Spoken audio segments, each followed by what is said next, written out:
महाराष्ट्राचा भूगोल, महत्वाच्या संकल्पना. विद्यार्थी मित्रांनो, आपले हे दररोजचे लेक्चर चालू आहे. कालच्या लेक्चरमध्ये आपण पाहिलं होतं नदी म्हणजे काय, नद म्हणजे काय, ओहोळ म्हणजे काय, त्यांचा क्रम आपण पाहिला होता. तर आजच्या लेक्चरमध्ये आपण काय काय पाहणार बघा. जल विभाजक, त्याला जल दुभाजक पण काही ठिकाणी म्हटलं जातं. जल दुभाजक म्हणजे काय, याची उदाहरणं आपण पाहणार, त्याच्या ट्रिक्स पण तुम्हाला मी दाखवणार आहे. नंतर नद्यांची वाहण्याची दिशा ही कशी ठरते, त्याचे उदाहरणं तुम्हाला देणार आहे. महाराष्ट्रातील कोणत्या कोणत्या नद्या कशा वाहतात ते आपण पाहूया. नंतर उपनद्या व कोणत्या उपनद्या असतात त्या कोणत्या किनाऱ्याने मिळतात, कोणत्या बाजूनी मिळतात, हे कसं डिस्कस करायचं, हे कसं डिसाईड करायचं हे आपण पाहणार आहोत. त्याच्यानंतर नद्यांची खोरे काय असतात, नदीचं खोरं म्हणजे नेमकं काय असते, मुख्य खोरं म्हणजे काय असते, उपखोरं म्हणजे काय असते, ही संकल्पना पाहणार. आणि नदीचे पात्र म्हणजे नेमकं काय असतं, नदीचं खोरं वेगळं पात्र वेगळं, तर नेमका डिफरन्स काय आहे, या सगळ्या संकल्पना आजच्या आपण या लेक्चरमध्ये पाहणार आहोत. तर शेवटपर्यंत लेक्चर पहा म्हणजे तुम्हाला येतात. तर आपण विद्यार्थी मित्रांनो आज या लेक्चरमध्ये सुरुवातीला पाहणार आहोत जलदुभाजक म्हणजे काय. काही पुस्तकात तुम्हाला याला जलविभाजक म्हटले दिसेल, काही याच्यात जलदुभाजक म्हटले जाते. सेमच आहे, कन्सेप्ट सेमच आहे, त्याच्यामुळे टेन्शन घ्यायचं नाही. बघा या ठिकाणी आपल्याला याची फोड करा. बघा टेन्शन घ्यायचं नाही, कन्सेप्ट काय असतात ते तुम्हाला मी समजून सांगतो. जलविभाजक, जलदुभाजक, नावामध्ये याला फोड करा.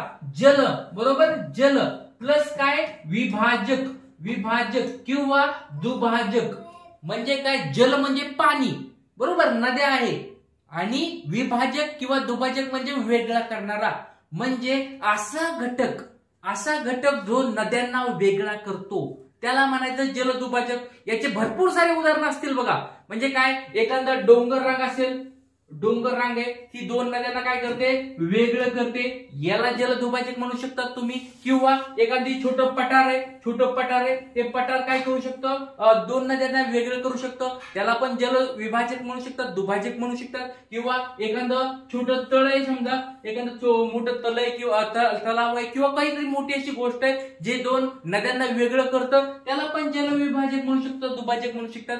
किंवा एखादी छोटी मैदान आहे, एखादं मैदान बाजूने तुम्हाला दुसरे पठारावरून जाते, अशा रूपात. म्हणजे सोप्या भाषेत सांगायचं म्हणजे जलविभाजक म्हणजे काय, तर दोन नद्यांना किंवा दोन जलप्रणालींना वेगळा करणारा घटक म्हणजे जलदुभाजक. चला त्याचं उदाहरण आपण पाहूया, नेमकं काय याचं उदाहरण आहे बघूया. चला तर या ठिकाणी बघूया, याची तुम्हाला व्याख्या पण दिलेली आहे. या ठिकाणी तुम्हाला याची व्याख्या जलदुभाजकाची दिलेली आहे की नद्यांना किंवा उपनद्यांना एकमेकांना लागून असलेल्या खोऱ्या दरम्यानच्या उंच भागाला जलविभाजक म्हणतात. उंच भागाला म्हणजेच काय, त्यांना दोघांना वेगळं केले अशा भागाला काय म्हणतात, जलविभाजक असे म्हणतात. एका मोठ्या खोऱ्यात अनेक लहान खोरे दुय्यम जलविभाजक असू शकतात. या ठिकाणी तुम्ही जलविभागाचे वगैरे एक्झाम्पल वगैरे तुम्हाला उदाहरणं वगैरे या ठिकाणी दिसत आहेत. त्याच्यानंतर आता आपल्याला या ठिकाणी महाराष्ट्रामध्ये पाहायचंय, महाराष्ट्रामध्ये नेमकं पाहायचंय की हे जल विभाजक कशा स्वरूपाचे काम करतात, कोणते कोणते जल विभाजक आहेत, कोणते कोणते जल दुभाजक आहेत. तुम्हाला याच्यावर 100% परीक्षेत प्रश्न विचारला जातो की सातपुडा या डोंगर रांगेने किंवा सातपुडा या जलदुभाजकाने कोणत्या दोन नद्यांना वेगळं केलंय. किंवा असा विचारला जाईल, सातमाळा अजिंठा डोंगर रांग आहे, सातमाळा अजिंठा डोंगर रांगेने कोणत्या दोन नद्यांना वेगळं केलंय. किंवा हरिश्चंद्र बालाघाट डोंगर रांग आहे, त्या हरिश्चंद्र बालाघाट डोंगर रांगेने कुणाला वेगळं केले असं पण विचारलं जाऊ शकतंय. किंवा शंभू महादेव डोंगर रांग आहे, त्या डोंगर रांगेने कशा कुणाला वेगळं केलंय. तर अशा स्वरूपाचे तुम्हाला परीक्षेत प्रश्न विचारले जातील. त्याच्यामुळे बेसिक तुम्हाला कन्सेप्ट सांगितला. जलविभाजक म्हणजे काय, दुभाजक म्हणजे काय, दोन नद्यांना वेगळा करणारा घटक म्हणजे जलविभाजक. आता याच्यामध्ये आपण याची काय करूया, महाराष्ट्रामध्ये कोणते कोणते जलविभाजक आहेत ते पाहूया. सगळ्यात पहिलं तुम्हाला बघा, लक्षात ठेवा, सगळ्यात वर उत्तरेला नर्मदा नदी. लक्षात ठेवा, नर्मदा नदी सगळ्यात वर मोठ्या नद्यामध्ये नर्मदा नदी आहे. नर्मदा नदीच्या खाली कोणती नदी आहे, तापी नदी. सोपं आहे, नर्मदाच्या खाली तापी नदी आहे. तापी नदीच्या खाली कोण आहे बघा, इकडे गोदावरी नदी आहे. तापी नदीच्या खाली गोदावरी नदी आहे. आपण उत्तरेकडून दक्षिणेकडे चाललोय. नंतर भीमा नदीचं खोरे तुम्हाला पाहायला मिळेल. आणि नंतर शेवटी सगळ्यात कृष्णा नदी आणि बाकीचे छोटे छोटे त्यांच्या उपनद्या आहेत. तर ह्या मुख्य नद्या आहेत. कोणत्या?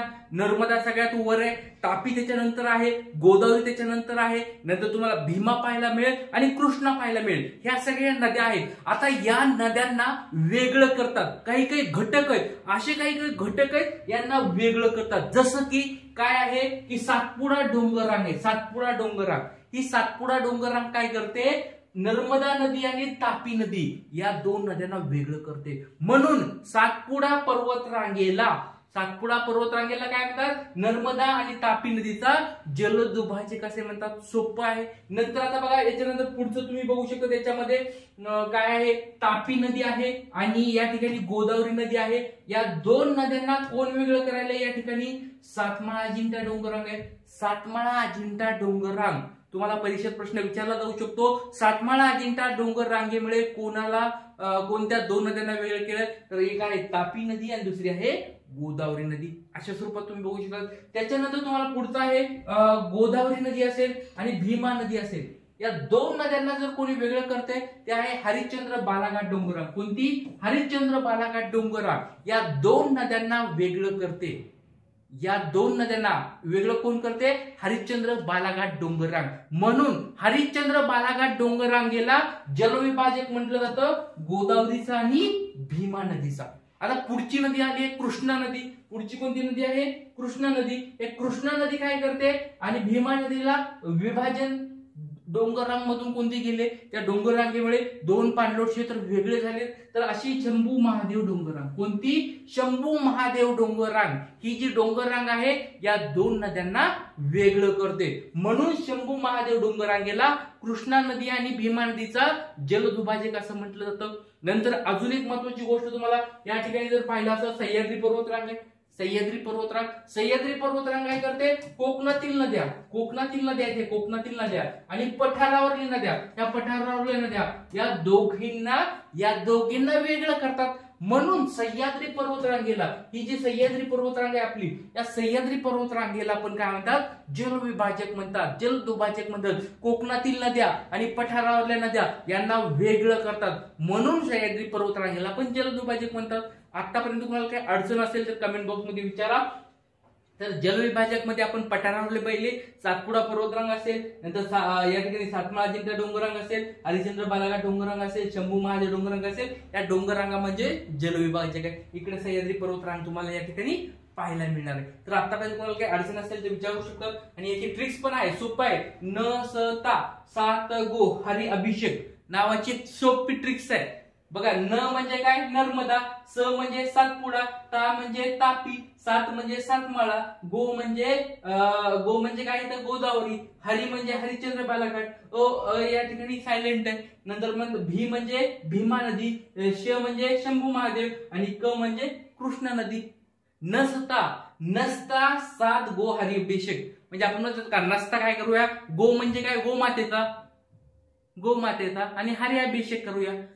हरी अभिषेक आपण या ठिकाणी करूया. तर या ठिकाणी अशा स्वरूपात तुम्हाला ह्या गोष्टी पाहता येतील. काही अडचण असेल तर कमेंट बॉक्स मध्ये विचारू शकतात. चला, पुढचं आता आपल्याला पाहायचं आहे. पुढचं काय आहे बघा, या ठिकाणी महत्वाची गोष्ट म्हणजे आपल्याला आता पुढचे कन्सेप्ट पाहिजे की वाहण्याची दिशा. आपण कालच्या लेक्चर मध्ये पाहिलं होतं वाहण्याची दिशा कशी ठरते, ज्या ठिकाणी वाहते वगैरे. त्याच्यानंतर आपल्याला त्याची काही उदाहरणं पाहिजेत. म्हणजे समजा एक्झाम्पल घ्या, एक नदी आहे. काय आहे? एक नदी आहे, ती पूर्वेला वाहते. कुठे?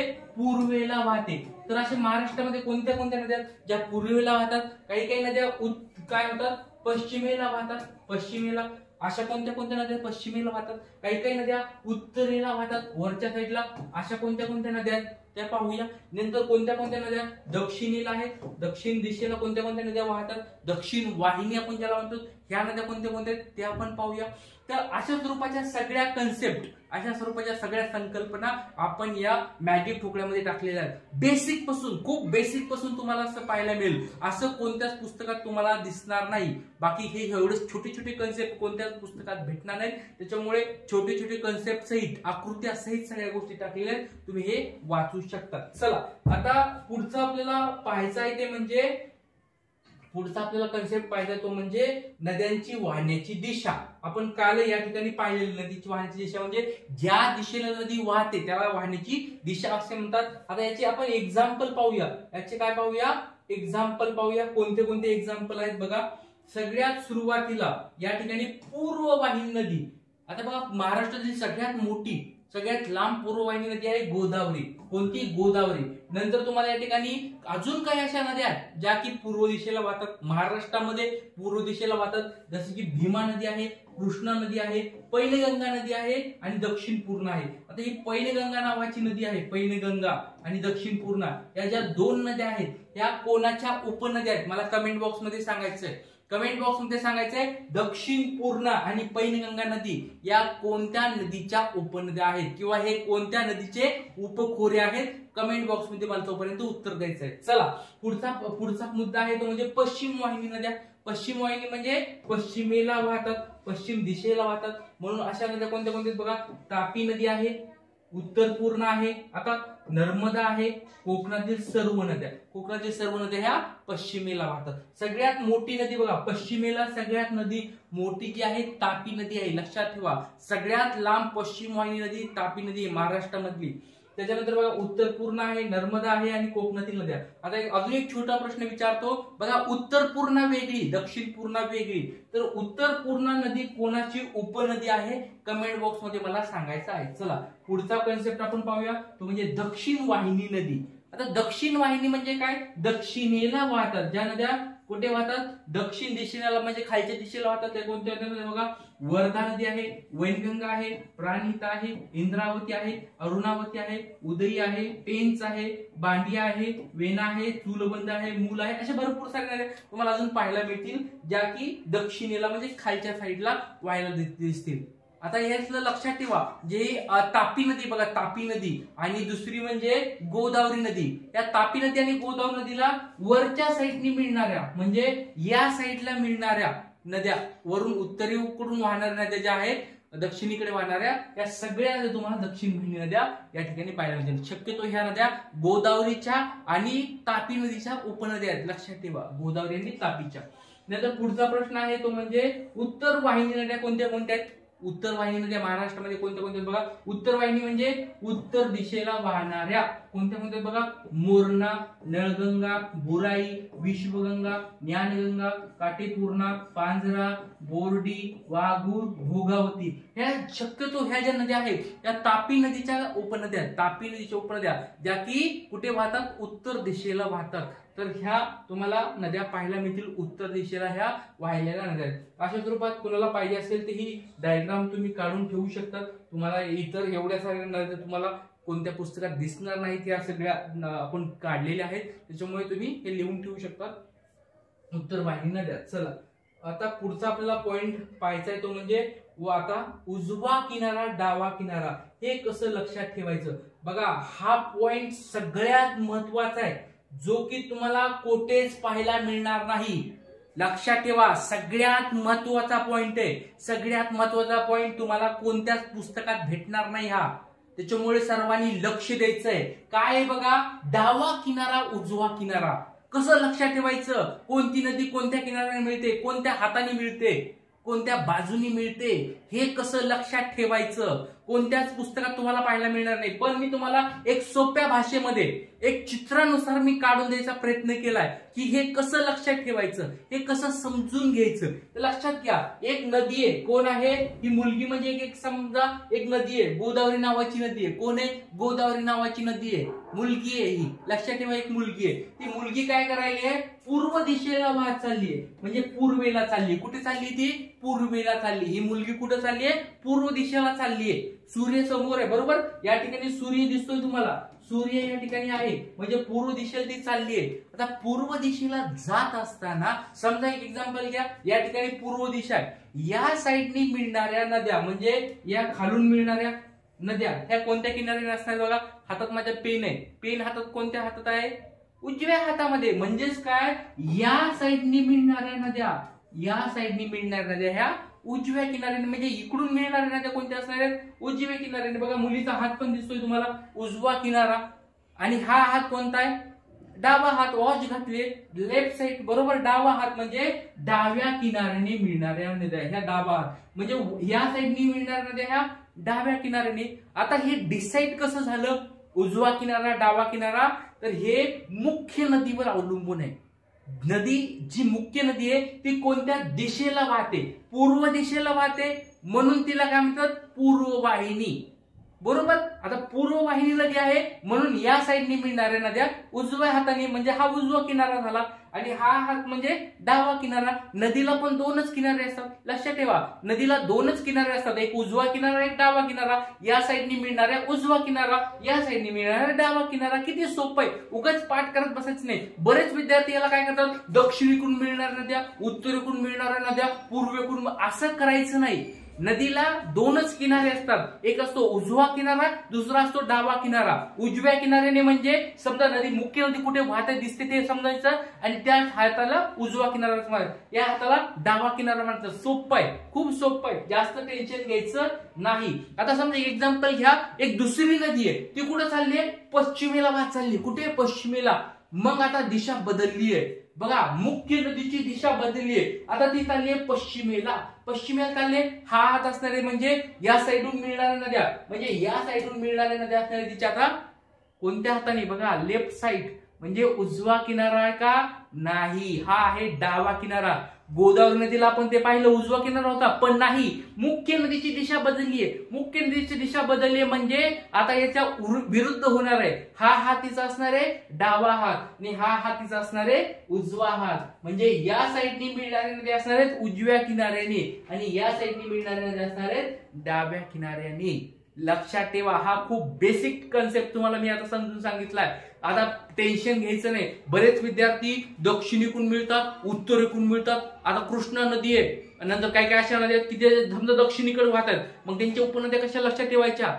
लक्षात ठेवा, तुम्हाला किनारा म्हणलं, उजवा किनारा डावा किनारा, परीक्षेत प्रश्न विचारला जातो की ही नदी कोणत्या किनाऱ्याने मिळते, ही नदी कोणत्या किनाऱ्याने मिळते. त्यावेळेस तुम्हाला दक्षिण उत्तर समजणार नाही, किनाराच माहित असायला पाहिजे. ज्या वेळेस तुम्हाला परीक्षेत प्रश्न विचारलाय उजव्या किनाऱ्याने मिळणाऱ्या नद्या, त्यावेळेस तुमचं सगळं ज्ञान व्यर्थ जाणार आहे. उत्तरेकडून मिळणाऱ्या, दक्षिण, अरे बाबा मी तेच पाठ केलं होतं, उत्तरेकडून मिळणाऱ्या, दक्षिणेकडून मिळणाऱ्या. अरे पण विचारलंच नाही उत्तरेकडून दक्षिणेकडून, तुला काय विचारलंय, उजव्या किनाऱ्याने मिळणाऱ्या, डाव्या किनाऱ्याने मिळणाऱ्या. मग तुम्ही काय करतात, त्यामुळे हा कन्सेप्ट मी तुम्हाला समजून सांगितलंय. नदीला दोनच किनारे असतात, एक असतो उजवा किनारा, एक असतो डावा किनारा. समजा मुख्य नदी जर पूर्वेला वाहत असेल तर ती समजायचं या साईडने मिळणारा उजवा किनारा, या साईडने मिळायचा डावा किनारा. जर मुख्य नदीने पात्र बदललंय, मुख्य नदीचं पश्चिमेला वाहत चालले, मग हा असणार आहे डावा किनारा, हा असणार आहे उजवा किनारा. समजून घ्या, बेसिक कन्सेप्ट तुम्हाला समजून घ्या. बेसिक कन्सेप्ट ज्यावेळेस तुम्हाला समजतील त्यावेळेस तुम्हाला सगळ्या गोष्टी समजतील. उगाच काहीतरी पाठ करत बसू नका, उगाच रट्टा मारत बसू नका. चला आता आपण पुढच्या पॉइंट्स कडे वळणार आहोत. हे पहिलं उजवा किनारा डावा किनारा, याचे एक्झाम्पल पण तुम्हाला मी वाटलं तर दाखवतो नंतर, टेन्शन घेऊ नका. चला आता आपल्याला पुढे जाऊया. या ठिकाणी उदाहरण पण या ठिकाणी दिलेले आहेत बघा, तुम्हाला पाहिजे असेल तर उदाहरण पण आहेत. प्रवरा असेल, कुंडलिका नदी असेल, हे गोदावरी नदीला उजव्या किनाऱ्याने मिळतात, उजव्या साईडने मिळतात. असे स्वरूपाचे उदाहरणं पण मी आपल्या पुस्तकात टाकले, तुम्ही ते पण पाहू शकता. नंतर तुम्हाला अजून बुराई नदी हे या ठिकाणी दिले बघा, बुराई नदी, पांढरा नदी या नदी आपण तिच्या डाव्या बाजूने मिळतात, हे पण तुम्हाला मी दाखवलेलं आहे. अशा स्वरूपात बघा, समजून घ्या. ह्या ठिकाणी बेसिक कन्सेप्ट तुम्हाला समजले पाहिजे. बेसिक कन्सेप्ट तुम्हाला समजले तर सगळ्या गोष्टी लक्षात येतात. नसता उगाच पाठ करत बसू नका, रट्टा मारत बसू नका. लक्षात घ्या, तुम्हाला बेसिक कन्सेप्ट पासून मी दररोज लेक्चर घेत आहे, त्याच्यामुळे ह्या गोष्टी नीट समजून घ्या. बेसिक कन्सेप्ट तुम्हाला समजले तर तुम्हाला पुढच्या गोष्टी समजणार आहेत. नसता उगाच रट्टा मारत बसू नका, कारण तुम्हाला हा जो रट्टा मारायचा आहे तो दुसऱ्या टॉपिकवर मारा. अर्थशास्त्राचे फॅक्च्युअल डेटा पाठ करण्यामध्ये रट्टा मारा, ठीक आहे. तिकडे तुम्हाला फॅक्च्युअल डेटा पाठ करावा लागतो, तिकडे रट्टा मारा. पण ज्या ठिकाणी तुम्हाला लक्षात राहत आहे त्या ठिकाणी तुम्ही अशा ट्रिक्स वापरू शकता, अशा स्वरूपाच्या आकृत्यानुसार, संकल्पनेनुसार गोष्टी करू शकतात. त्याच्यामुळे सर्व विद्यार्थ्यांनी व्यवस्थित लक्ष द्यायचंय. कोणाला काही अडचणी असतील तर कमेंट बॉक्समध्ये विचारा. आणि जे विद्यार्थी नवीन आले असतील त्यांनी सगळ्यांनी चॅनलला सबस्क्राईब करून ठेवा. तुमच्या मित्रांना शेअर करा. आवडत असतील लेक्चर तर लाईक करायचं आहे आणि मित्रांना नक्की शेअर करा. आता उद्याच्या लेक्चरमध्ये आपण बघणार आहोत की की नदीचं खोरं काय असतंय, उपखोरं काय असतंय. बऱ्याच विद्यार्थ्यांना उपखोरं आणि खोरं आणि मुख्य खोरं याच्यातला फरकच कळत नाही. गोदावरी नदीला मुख्य खोरं कोणतं असतंय, उपखोरं कोणतं असतंय हेच कळत नाही. त्यांना उपनद्या म्हणजे काय हे माहित असतं, पण उपखोरं म्हणजे काय, त्याच्यातलं मुख्य खोरं कोणतं असते, मुख्य खोऱ्यातल्या नद्या कोणत्या असतात हे त्यांना जास्त करून माहित नसतं. तर उद्या तो बेसिक कन्सेप्ट आपण क्लिअर करणार आहे. तर उद्या भेटूया. तोपर्यंत सर्वांना जय हिंद, जय महाराष्ट्र. Thank you very much.